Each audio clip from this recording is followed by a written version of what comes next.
October 25, 1944, off the coast of Samar, Philippines. The sea was quiet. A heavy mist rolled low over the grey waters, blurring the horizon into an endless sheet of silence. Aboard the Japanese heavy cruiser Yamato's sister ship, officers stood tense at their posts, listening. Engines hummed softly beneath the deck. The faint tang of oil and salt hung in the air. Through the fog, a low, distant rumble began to grow. At first, it was mistaken for thunder. Then, the metallic rhythm of hundreds of propellers cut through the haze. The mist began to thin, revealing vague shapes, lines of ships, flat-topped and bristling with movement. American carriers, destroyers, columns upon columns, more than any Japanese officer had imagined could exist at once. The officer at the bridge, a middle-aged man in faded khaki, stepped forward, binoculars trembling in his hands. What he saw froze him. The U.S. fleet was not scattered. It was vast, unbroken, relentless. He lowered the glasses slowly. His lips parted, a faint tremor in his breath. The Empire's navy, once the pride of the Pacific, had sailed straight into its own requiem. His eyes glistened, not from fear, but from the unbearable weight of realization. Before the first salvo thundered, before the sky turned black with planes, he understood. Japan would never recover from what was about to unfold. The fog that once concealed them now revealed the truth. And from that moment of stillness, the final battle of the Imperial Japanese Navy began to take shape. By mid-1944, the Empire of Japan was standing on the edge of exhaustion. The Pacific, once a vast blue expanse of imperial conquest, had turned into a slow-moving graveyard of ships and men.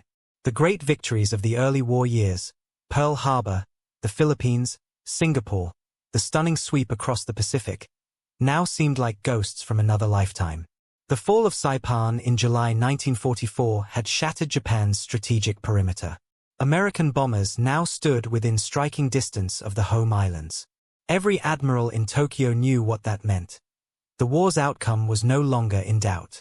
But for the Imperial Navy, surrender was unthinkable. In dimly lit war rooms, planners traced new lines of defense across the Pacific. Their solution was Sho-Go, Operation Victory. A desperate counterattack, meant to crush the American invasion of the Philippines and cut off General MacArthur's supply lines. If successful, it might buy Japan time, honor, and perhaps a miracle. At the center of this plan stood Admiral Takeo Kurita, commander of the powerful center force. His task, to sail from Brunei through the Sibuyan Sea, then strike east into Leyte Gulf, where the American landing forces were most vulnerable. Kurita's fleet was enormous on paper. Battleships, cruisers, and destroyers, including the massive Yamato, the largest warship ever built. But numbers hid the truth. Fuel was scarce. Ammunition limited. Air cover almost non-existent. The men who stood at their posts knew it. Many were survivors from earlier battles, the Coral Sea, Midway, the Marianas. They had seen the Americans grow stronger, faster, more efficient. The U.S. Navy, under Admiral William Halsey's Third Fleet, was now a floating city of steel and aviation. Task Force 38, his fast carrier force, swept the Pacific with near-total control of the skies. Behind every carrier lay an industrial power Japan could no longer match. For every plane Japan built, America built 10. For every ship Japan lost, America replaced it within months.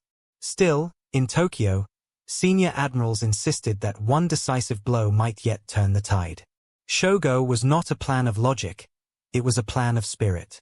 A final demonstration of Yamato Damashi, the soul of Japan.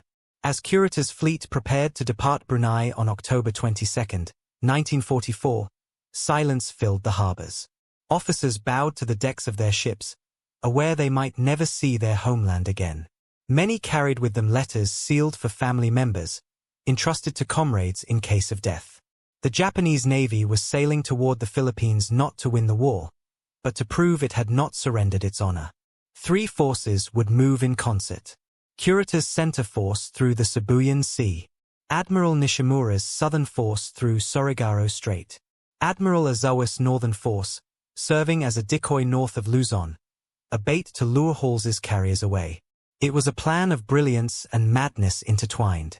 If all went well, the Americans landing at Leyte would be crushed between hammer and anvil. But even as the fleet set out, the weight of reality pressed against every man aboard. Japan's naval air wings were crippled. Communication between the forces unreliable. And most of all, the enemy was ready. In the stillness before departure, Kurita stood on the deck of his flagship Atago and stared toward the east. The sea was calm. The air smelled faintly of oil and rain. He was about to command one of the largest naval operations in history, and yet, somewhere beneath the discipline and duty, a quiet dread took root. The Pacific no longer belonged to Japan. And deep down, even Kurita knew, the fog of war that once protected them was now closing in. Across the Pacific, the balance of power had shifted irrevocably. While Japan clung to fragments of empire, the United States had transformed the ocean into a highway of logistics and steel. From island to island, the Americans advanced methodically, island hopping they called it, cutting Japan's supply arteries and establishing forward bases closer and closer to Tokyo. By the autumn of 1944, their eyes were fixed on the Philippines. For the Americans, Leyte was more than strategic, it was symbolic.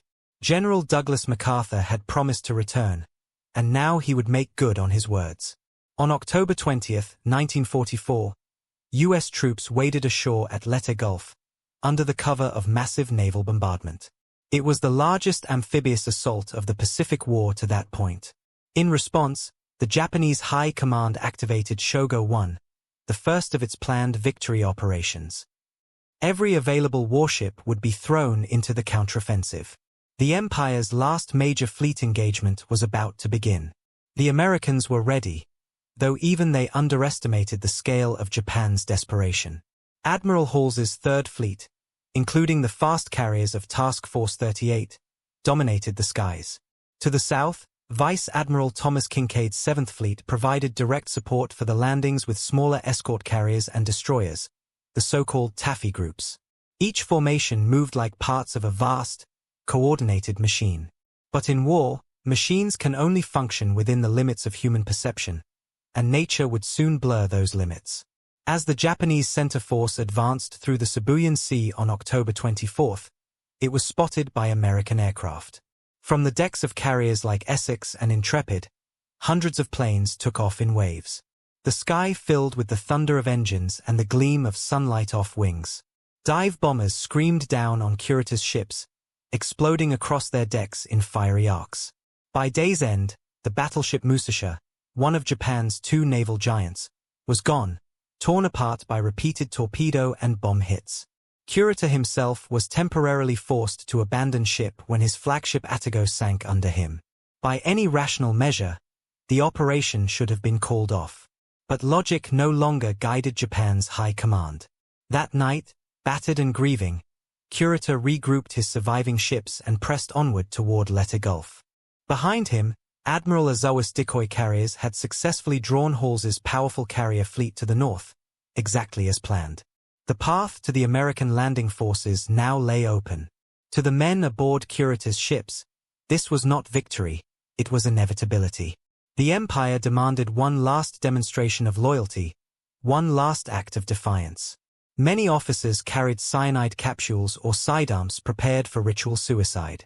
They spoke quietly of death, of duty, of their families who would never know what became of them. Meanwhile, to the east, the small escort carriers of Taffy 3, under Rear Admiral Clifton Sprague, patrolled off the island of Samar. Their task was routine, air support for the troops ashore, protection from submarines. They were not equipped for surface battle. Most of their aircraft were fitted for ground strikes, not anti-ship combat. Their destroyers were tin cans, lightly armored, designed for speed and torpedo work, not for duels with battleships. No one in Taffy 3 imagined that within hours, they would face the core of the Japanese fleet. Before dawn on October 25, Kurita's ships moved silently through the San Bernardino Strait, their hulls cutting through heavy mist. The sea was eerily still, the fog thick and unbroken. Japanese lookouts strained their eyes through the gloom, searching for the enemy fleet that should, by all intelligence, have been annihilated elsewhere. But what lay ahead was no fleet of carriers and battleships, only a handful of escort carriers and destroyers. As the first rays of light broke through the fog, lookouts shouted sightings across both fleets. Through the gray shroud of dawn, shapes began to emerge, faint, moving, uncertain. The Americans thought they were friendly ships. The Japanese thought they were the main U.S. invasion force. Within minutes, the realization dawned on both sides. In that single instant, the Pacific War would produce one of its most extraordinary and desperate battles. And aboard one Japanese cruiser, an officer stared into the mist, watching the silhouettes grow clearer. What he saw there, the scale of what America had become, brought tears to his eyes. The fog had lifted, and the war's most haunting confrontation was about to begin. The human angle, the officer and the burden of honor. On the bridge of the Chikuma, Commander Toshide Samajima stood motionless, hands clasped behind his back. He had served the Imperial Navy since before the war began, a man of discipline, tradition, and faith in the Emperor's divine destiny. But as the fog peeled back to reveal the American fleet ahead, the weight of reality pressed into his chest like a stone. Samajima's men watched him silently. They, too, understood what they were seeing: carriers, destroyers, aircraft circling in precise formation, all symbols of an industrial power Japan could no longer rival. The Americans had built an empire of machines. Japan had built one of spirit. And spirit, however fierce, could not withstand steel forever. To show emotion on duty was dishonor. Yet Samajima's eyes glistened. The tears were not weakness, they were recognition. A soldier's acknowledgement that courage and sacrifice would not change the outcome. That morning, the officer wept not for himself, but for the nation that had led its sons into the storm and now demanded their final obedience within it. The fog clung to his uniform like a shroud. He turned to his men, voice steady: "Enemy fleet, bearing 120. It was time. The tactical angle, Sho-Go's fatal design. From a tactical perspective, Sho-Go 1 was as daring as it was doomed. Japan's naval planners believed that by striking the American invasion fleet in the Philippines, they could halt MacArthur's advance and cripple Allied momentum. But the plan relied on precision, coordination, and deception, luxuries Japan no longer possessed. Kurita's center force was to deliver the killing blow at Leyte Gulf. Nishimura's southern force would attack from below, converging through Surigao Strait. And Ozawa's northern force, a decoy of nearly empty carriers, would lure Halsey's powerful Third Fleet away. The concept mirrored Japan's past triumphs at Tsushima and Pearl Harbor: lure, flank, annihilate. Yet the Pacific of 1944 was not the Pacific of 1941. American radar, reconnaissance, and air dominance made surprise nearly impossible. Kurita's fleet had already been mauled at the Sibuyan Sea. He had lost Musashi, his flagship Atago, and hundreds of men, long before reaching the enemy beachhead. When his battered ships slipped through the San Bernardino Strait on the morning of October 25, they were exhausted, low on ammunition, and cut off from air support. Still, when lookouts reported enemy carriers ahead, Kurita believed destiny had delivered his chance. He did not know those carriers were small escort vessels, fragile and underarmed, part of Taffy 3. Fate, fog, and miscommunication collided. Kurita thought he had found America's main fleet. Sprague thought the entire Japanese Navy had appeared out of nowhere. The result would be a tactical paradox, a battle that defied logic, where the weak fought as though immortal, and the strong hesitated under the shadow of uncertainty. The technological angle, fog, steel, and the future of warfare. By 1944, technology had become the true commander of the Pacific. Radar, sonar, and carrier-based aviation had reshaped naval warfare beyond anything the admirals of the old world could have imagined. Where once gunnery and visibility decided victory, now detection and communication do. But nature, as always, had the last word. The fog off Samar that morning leveled the playing field, blinding both fleets at the crucial moment. For Japan, it offered concealment. For the Americans, confusion. And within that haze, the meaning of power itself shifted. The Japanese fleet still boasted monstrous battleships: Yamato, Nagato, Kong. Each capable of firing shells the weight of small cars across 20 miles. But the age of the big gun was ending. Against radar-guided aircraft, long-range strikes, and mobile task forces, the battleship had become a relic, majestic, but obsolete. The Americans, by contrast, fought with invisible weapons. Their carriers projected air power far beyond the horizon. Their coordination through radar and radio gave them eyes that the fog could not blind. In the skies above, American pilots hunted not ships, but the very concept of surface warfare itself. As the Japanese closed in through the mist, the old and the new clashed, samurai valor against industrial science, flesh against circuitry. For one fleeting hour, both worlds shared the same sea. And in that fog lay the moment when naval warfare crossed the threshold into its modern age, the leadership angle, Kurita, Ozawa, and Halsey. Leadership in October 1944 meant navigating chaos, distance, and uncertainty. For Admiral Takeo Kurita, command was a burden soaked in exhaustion.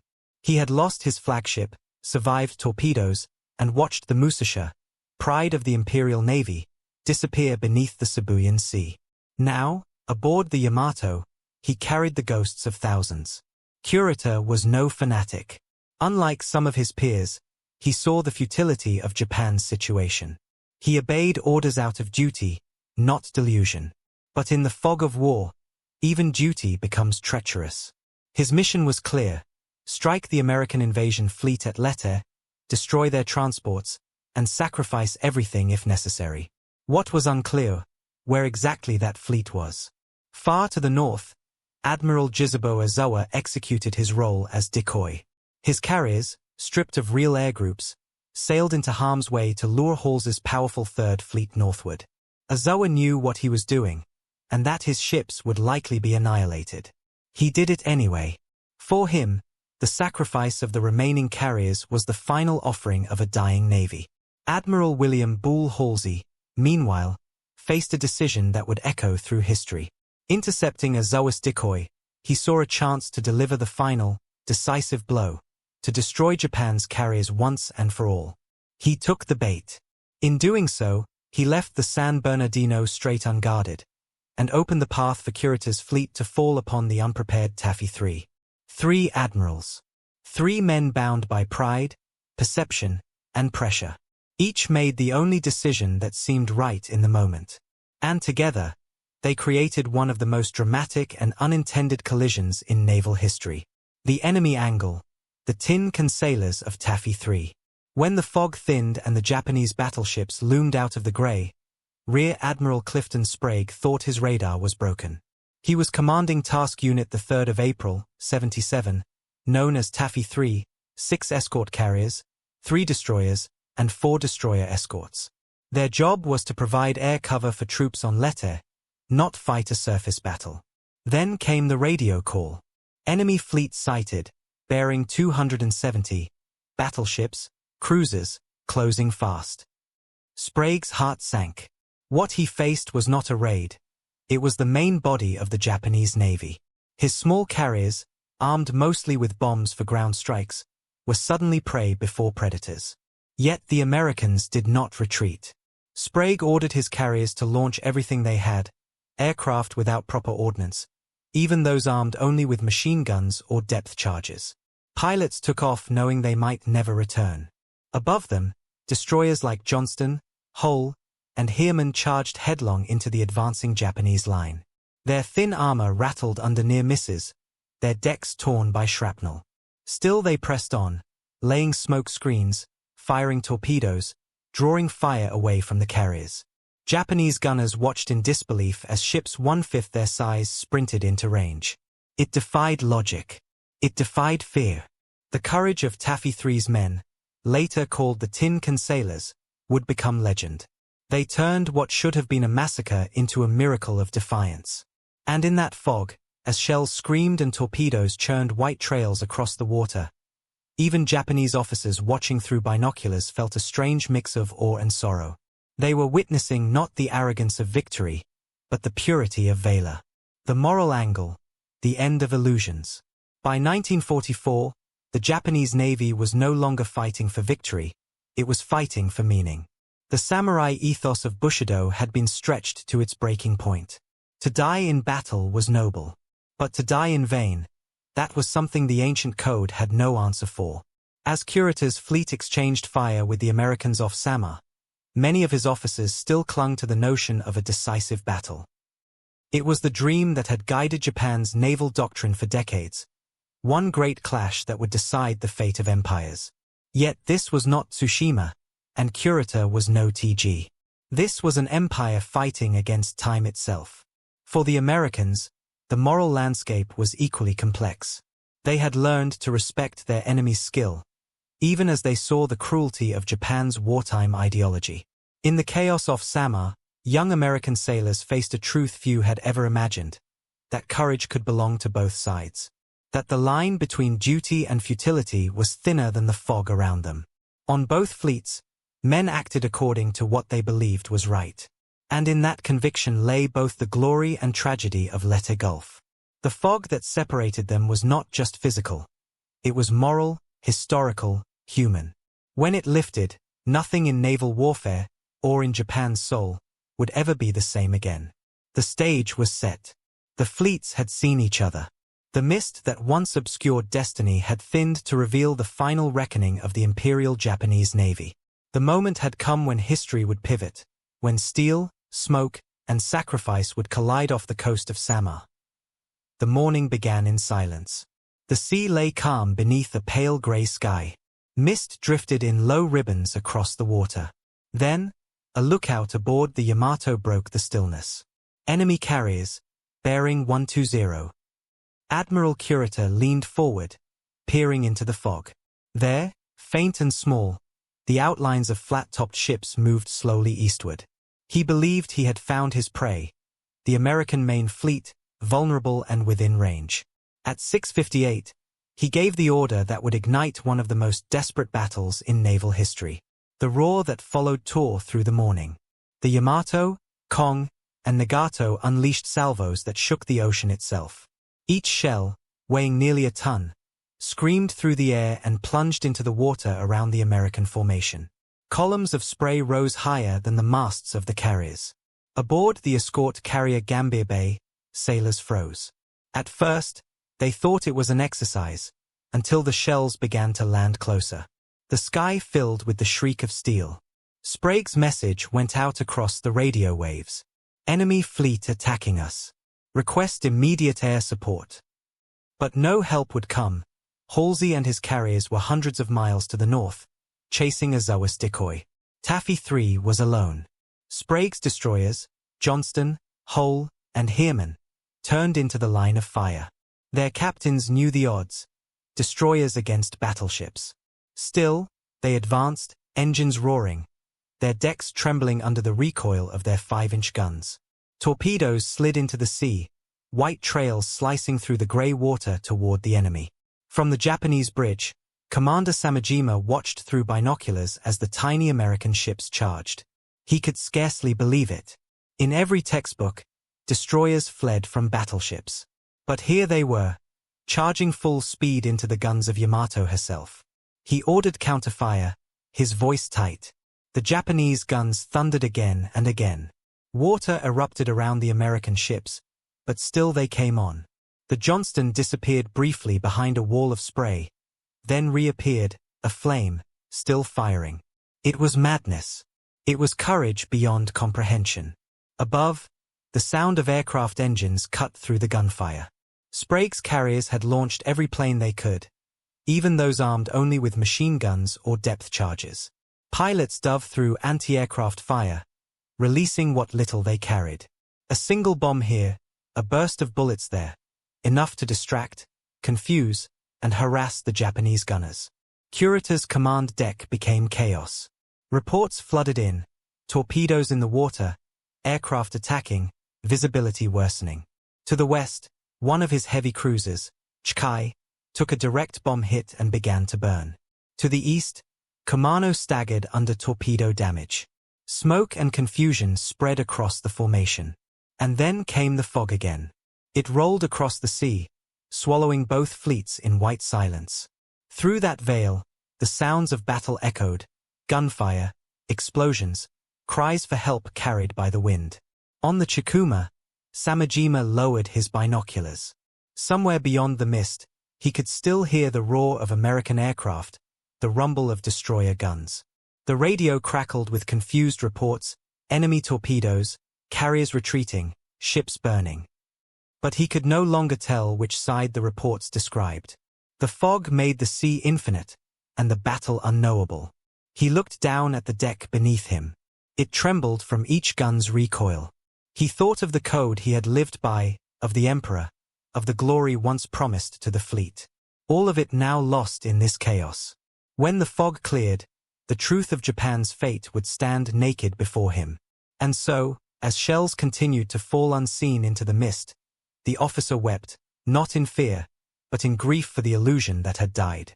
The American destroyers fought on with reckless fury. Johnston, crippled and aflame, circled for one last attack. Her captain, Ernest Evans, had lost a hand to shrapnel, yet still shouted orders from the exposed bridge. He pointed his ship toward the Japanese line and charged again. She was hit again and again, yet refused to stop. At 9:45, the Johnston finally slipped beneath the waves, her flag still flying. The Japanese gunners watched in stunned silence as she sank. Samajima felt his throat tighten. There was no triumph in it, only sorrow. Against such courage, victory itself felt hollow. Kurita's line pressed forward, but its rhythm was breaking. Signals were confused, formations scattered, ammunition dwindling. In the chaos, each captain fought by instinct. The mighty fleet that had once been Japan's sword was now a disoriented force fighting ghosts in the fog. And yet, for a few hours that morning, the old dream of the Imperial Navy flickered one last time. Guns thundered. Ships burned. Men on both sides gave everything they had. The Pacific, once vast and empty, became, for that brief span of hours, the stage for the final duel of Japan's naval soul. The fog would clear again soon. And when it did, the course of history would shift forever. What came next would define the final fate of the Imperial Navy, and the man who commanded it. The fog began to thin around 10 a.m. The thunder of guns slowly faded into a ragged rhythm, scattered salvos, dying echoes rolling across the waves. In its place came the wind, quiet, uncertain, carrying the smell of burning oil. Admiral Kurita stood on the bridge of the Yamato, his face drawn, his eyes hollow. Around him, officers whispered conflicting reports. Some claimed the Americans were destroyed, others that more carriers were approaching from the east. Visibility was poor. Radar was unreliable. The ocean was littered with smoke, wreckage, and men struggling in the water. No one could tell if victory or disaster had unfolded. Kurita stared out toward the horizon, where the fog shimmered in shifting bands of gray. He had lost half his cruisers. Several destroyers were gone. Ammunition was running low. And yet, the American line had not collapsed. If anything, their defense had grown fiercer with every minute. The myth of Japanese invincibility had dissolved before his eyes. He saw it in the burning wrecks, in the endless waves of American aircraft still circling like vultures above the smoke. This was not the enemy of 1941. This was an enemy forged by experience, relentless, disciplined, mechanized. Kurita turned to his staff. "We are fighting ghosts," one officer murmured. Another added quietly, "We no longer know who is winning." Kurita said nothing. His hand rested on the railing, trembling slightly. He had come to strike a decisive blow, yet found himself consumed by doubt. The truth was simple. The Americans had not been defeated, only scattered. And even as his ships advanced, their cohesion was gone. If he pressed onward toward Leyte Gulf, he might sink a few transports, but he would lose everything doing it. And Japan, already starving for ships and sailors, could never replace what remained. At 10:20, Kurita made his decision. He ordered the fleet to turn away. The message went out across the formation, "All forces, reverse course." The tone was flat, almost procedural. But those words carried the death sentence of the Imperial Japanese Navy. On the Chikuma, Commander Samajima heard the order relayed through static. He closed his eyes, exhaling slowly. The guns fell silent. The crew lowered their heads. The ship turned northeast, back toward the San Bernardino Strait, back toward the emptiness from which it had come. He looked over the railing one last time. Far astern, the sea boiled with burning oil and drifting wreckage.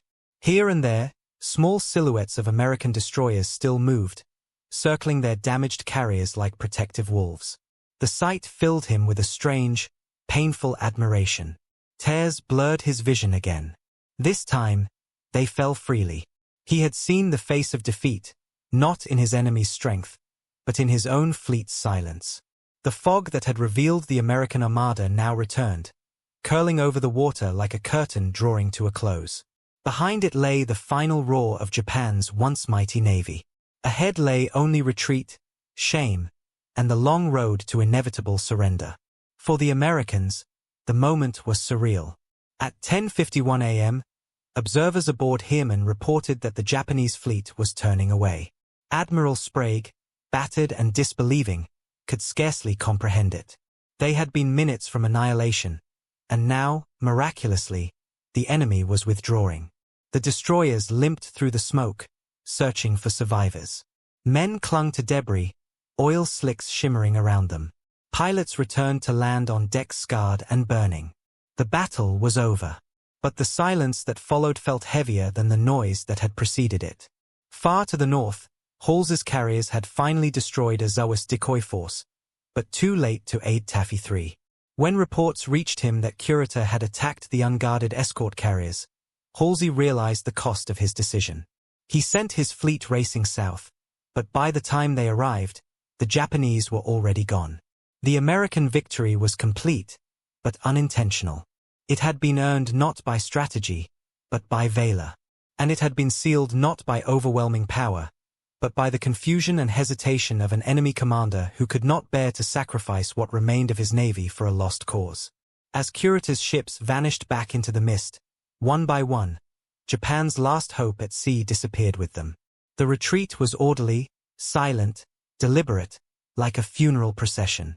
Each ship carried its dead, its wounded, and its shame. The Imperial Navy would never again sail in strength. And aboard his cruiser, the officer who had wept at the sight of the American fleet now stood alone at the bridge. He watched the fog swallow the horizon once more, and whispered to himself, perhaps a prayer, perhaps a farewell. For in that moment, as the guns fell silent, he understood.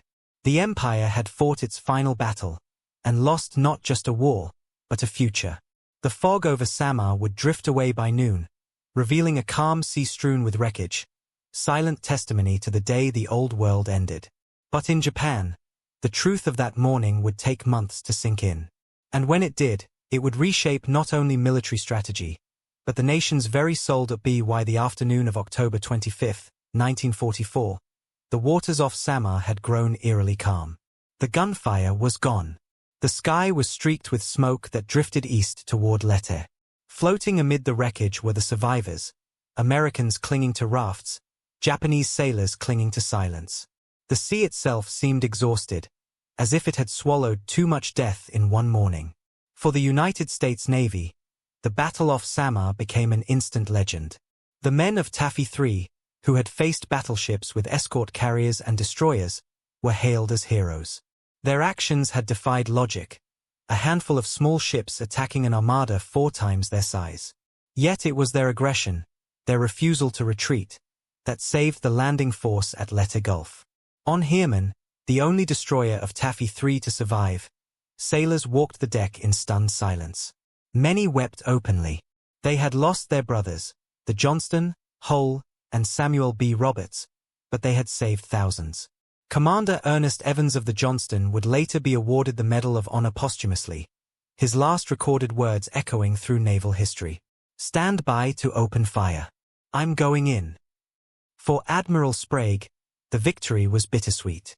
His fleet was broken, his ships scarred, his men battered, but they had done the impossible. When his report reached Admiral Nimitz, the reply was brief and fitting. "Job well done." On the other side of the Pacific, the reaction was very different. In Tokyo, the Imperial General Headquarters received Kurita's message with disbelief. Fleet has withdrawn through San Bernardino Strait. Enemy force presumed destroyed. The words were deliberately vague, a mask for humiliation. When details emerged that the fleet had turned back without destroying the invasion force, anger rippled through the command structure. Admiral Toyoda, overseeing Operation Sho-Go, was speechless. The great counterattack, the final throw of the dice, had failed. Japan's remaining strength at sea had been squandered for nothing. Kurita's fleet limped into Brunei and then on to Japan. Half of his cruisers were gone. Hundreds of sailors were dead or missing. Ships like Atago, Chikuma, and Chokai, once symbols of imperial might, now rested beneath the Philippine Sea. The Yamato returned home, its armor intact but its purpose hollow. Its crew no longer believed in victory. In private, Kurita admitted to his staff, "I did not want to waste lives for no gain." Those words, simple and human, would later haunt his reputation. To the hardline militarists, they were an admission of weakness. To his men, they were a sign of decency, the realization that duty without hope is only slaughter. In Japan's newspapers, the battle was barely mentioned. Official bulletins spoke of fierce resistance and enemy losses, but the truth was buried beneath propaganda. The civilians of Tokyo still believed the Navy stood ready to defend the homeland. Only the surviving sailors knew the truth. Japan's Navy had died off Samar. The Americans, meanwhile, pressed forward. Within days, Leyte was firmly under Allied control. General MacArthur stood once again on Philippine soil, fulfilling his promise, "I have returned." With Leyte secured, the path to Luzon and eventually Okinawa lay open. In the weeks that followed, American intelligence pieced together what had happened. They realized that Kurita's fleet had not been a diversion, it had been the main strike force. The small task group of escort carriers and destroyers had stood alone against the core of Japan's navy, and won. When the first detailed reports reached Washington, Admiral Chester Nimitz wrote a simple note to his staff. The spirit of the destroyermen saved the day. It was both a tribute and a warning, a reminder that courage, not size, often determines the outcome of battle. For the Japanese, the loss was more than physical. It marked the psychological collapse of the Imperial Navy. No longer did admirals speak of victory. Instead, they spoke of defense, of kamikaze missions, of dying with honor rather than living to fight. The Yamato herself would sail again only once more, on a suicide run toward Okinawa, never to return. When Admiral Kurita was later interrogated after the war, he sat quietly before his captors. He was asked why he had turned back when victory seemed within reach. He replied, softly, "I saw no victory in the destruction of transports. Only more dead men." It was an answer few at the time could accept, yet it was the truth of a man who had seen the empire crumble beneath the fog of war. The officer who had wept that morning was not alone. Throughout the fleet, men had realized, perhaps for the first time, that valor could no longer save Japan. The age of battleships had ended, and with it, so had the dream of maritime empire. The silence that followed Samar spread like a slow-moving shadow across the Imperial Navy's ports, Kyo, Sasebo, Yokosuka. Empty slips, broken hulls, sailors returning home in worn uniforms, eyes hollow with the knowledge that they had survived only to witness their nation's decline. But the consequences of that morning's fog were not yet fully known. The destruction of the Japanese Navy would ripple through the months that followed, shaping the desperate final acts of a dying empire.